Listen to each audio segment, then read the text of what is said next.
Good evening. My name is Corey Sloan, and this is a presentation on online learning, instructor engagement, the 100% online academic environment. We're going to talk about several things this evening, but the first of all, we have to define teaching presence. And basically, Anderson, Garrison, and Archer define it as the design, facilitation, direction of cognitive processes for the purposes of realizing educationally worthwhile learning outcomes. So the educator has to be involved in instructional design, facilitation, the overall direction of the course, for the student can feel that the information being provided by the instructor is worthwhile and the competencies are being met, as well as the learning outcomes. Some of the key points to consider: obviously, literature suggests online learning is increasing at a high quality institutions and at a high rate. It has been a proven success through scholarly research, and the influence of the teacher is paramount to program and course success in pretty much all the studies that I read in preparing this presentation. However, the teacher is not alone. It's a mutual process between the teacher and the student. The student must possess a desire to learn, and the student must be self-motivated to interact with the instructor. So what type of teacher will you be once your terminal degree is achieved? Well, I hope I'm an interactive instructor. Can't go anywhere without theory. Constructive theory is basically how we build our knowledge and meaning through interaction, whether that's student discussion, student-student discussion, or student-instructor-led furthering discussion. Individual constructivism, it's basically where the student develops and creates their own meaning through interactions and knowledge. Social constructivism is discussion through collaboration, knowledge development through collaboration with others.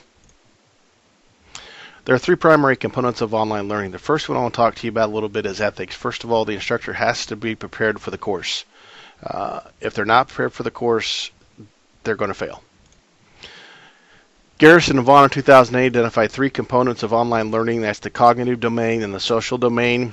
We're going to talk about the teacher presence in a minute. Basically, the cognitive, you have to have a meaningful learning through conversation or reflexivity, and that's self and teacher oriented. Build a community of learning. Social, the coffee shop, self-introductions, acknowledgement, sharing information about our families and each other, being supported through the learning process. Now, the teacher presence is where you have to balance these two. That way you're not too cognitive, where you're too programmatic in your presentation, or it's too social and more of a social online presence. So build a community of learning. Four basic learning dimensions include the student, the instructor, the attitudes of both, the content, and then what I call tips. The student may have anxiety about online learning.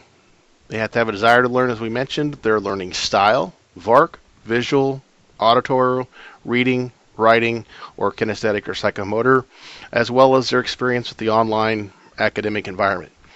Teacher is the instructor teaching style, the moderation style, their timeliness and feedback, and their type of feedback style, and their comprehensiveness. The overall attitude, use of technology, and their commitment to the students and the course. The content has to be solid, it's got to be media rich, useful, and there have to be plenty of resources. Tips: more for less, less for more. More help for those that are having trouble with the online learning environment or the topic, and less for those that aren't. Instructor feedback: it's got to be consistent, quality, and it has to be immediate. Research suggests 48 to 72 hours. I prefer 24 to 36 hours. The challenge we face as instructors are this is an asynchronous methodology-driven process, and it makes it very difficult. Siteman lists a 10-step method for instructor engagement: written, clear and concise instructions; calendar, detailed and easily accessible. I don't use this particular function of the learning management system Blackboard. Do not violate that 48 to 72 hour feedback rule. The inevitable semester question on length of posts and papers always comes up. Tell them up front. Let them know what you expect. And remember, respect is earned, not given. And it's an important cardinal point in all interactions between students and student and instructor. The final 5 steps include support. Always support your students, even in critique. Believe in your students. Never give up on them, as they all have something to offer and gain. Be specific. If you're not specific, trust me, your words are going to be used against you. I will not refute or support that I've ever done that. Schedule, post it, tell your students what it is, stick to it, only deviate in special situations. And recount, offer solutions to challenges that you've experienced as a grad student or maybe even as an online educator. Fact, we're not in the same building.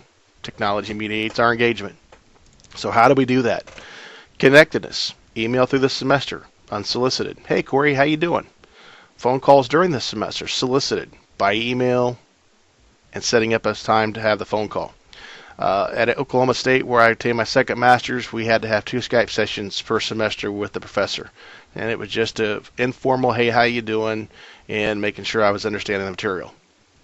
The background on this particular shot is my thesis and advisor chair's SPSS 21 YouTube presentation on a very difficult topic that we were working on, specific to quantitative analysis. So this is where we would use YouTube or podcast to help with that particular understanding, or it could be used as a midterm revitalizer like right now.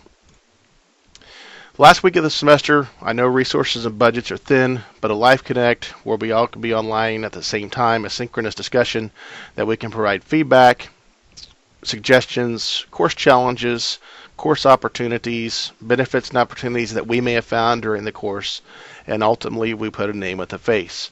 I want to talk a little bit about the graduate school connection. It's important for the graduate student to feel wanted at the institution. They have to feel worthwhile by the instructor and worthy of the instructor and the institution. Otherwise, they're going to be looking for another place to go. That particular happened to me. I was in a PhD program, and I left that particular PhD program because the institution didn't feel, or I didn't feel, the institution valued my contribution. I also left because I didn't feel the instructors had my respect, or I'd gained their respect. So here I am. And that's my presentation. Hope you all enjoy it. Have a great night.